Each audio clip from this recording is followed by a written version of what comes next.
এই যে গণহত্যা হয়েছে একটি সরকারের পৃষ্ঠপোষকতায়,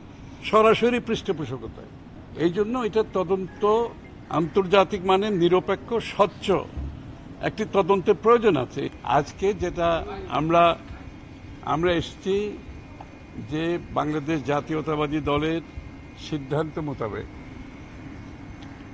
জাতিসংঘের কাছে আমাদের একটি আবেদন, সেটা হচ্ছে একটি অবৈধ সরকারের অধীনে বাংলাদেশে যে হত্যাযজ্ঞ হয়েছে, বাংলাদেশের নাগরিকদের যে হত্যা করা হয়েছে, তার একটি নিরপেক্ষ আন্তর্জাতিক মানের স্বচ্ছ তদন্তের মাধ্যমে সম্পূর্ণ যে ঘটনাগুলো ঘটেছে এটার উদ্ঘাটন করার জন্য আমরা জাতিসংঘকে অনুরোধ করেছি এবং বাংলাদেশের রাজনীতির ইতিহাসে যে হত্যাযজ্ঞ, যে খুন হয়েছে নাগরিকদের,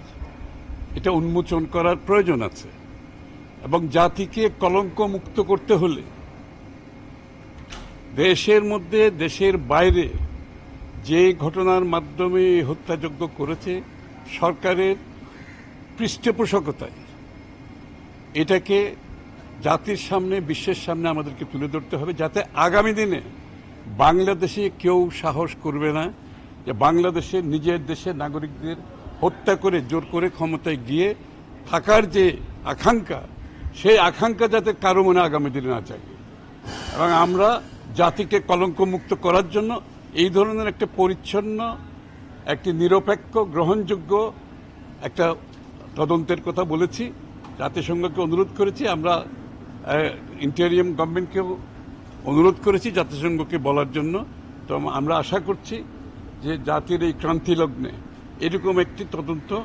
সকলের আকাঙ্ক্ষা, জাতির আকাঙ্ক্ষা বলে আমরা মনে করি এবং সেটাই আমরা অনুরোধ করেছি। এই যে গণহত্যা হয়েছে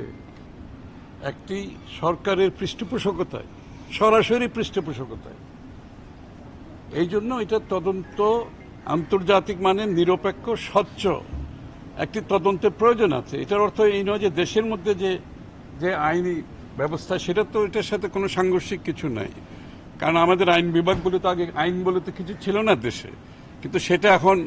আমরা ফিরে পাচ্ছি, ক্রমান্বয়ে ফিরে পাচ্ছি। তো দেশের অভ্যন্তরে যেটা হবে সেটা তো অন্য বিষয়, কিন্তু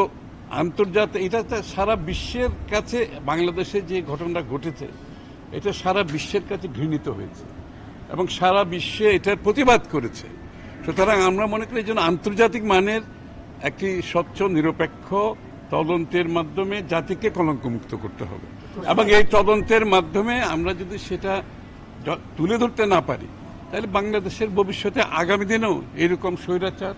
এরকম ফ্যাসিস্ট সরকার আসবে এবং বাংলাদেশের জনগণকে গুম, খুন, হত্যা করে ক্ষমতায় থাকার চেষ্টা করবে, যেটা চিরতরে আমরা এটার অবসান চাই না। এটা তো ওনারা তো ওনাদের হেডকোয়ার্টারে পাঠাবেন, স্বাভাবিকভাবে এটার কাজ চলবে এবং না, তথ্য প্রমাণ তো তদন্তে উঠে আসবে। না তথ্য না যেগুলো বেসিক, তো মৌলিক যে কতগুলো বিষয় আছে এগুলো তো আছেই,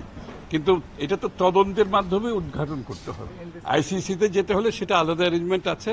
এবং আইসিসিতে যাওয়াতে কোনো বাধা নেই, কিন্তু সেটাও যাওয়া না। আমরা আজকে যেটা করতে এসেছি এটা করেছি, এর পরবর্তীতে আমরা কোথায় যাব সেটা আপনারা জানতে পারবেন। গণহত্যার বিচারের সম্মুখীন হবে এটা নিয়ে কারো মনে কোনো সন্দেহ থাকার, ব্যক্তি দল, এটা তাদের যে এই বিচারের সম্মুখীন হতে হবে এই ব্যাপারে কারো মনে কোনো সন্দেহ নাই, এটা কোনো আলোচনার বিষয় নয়।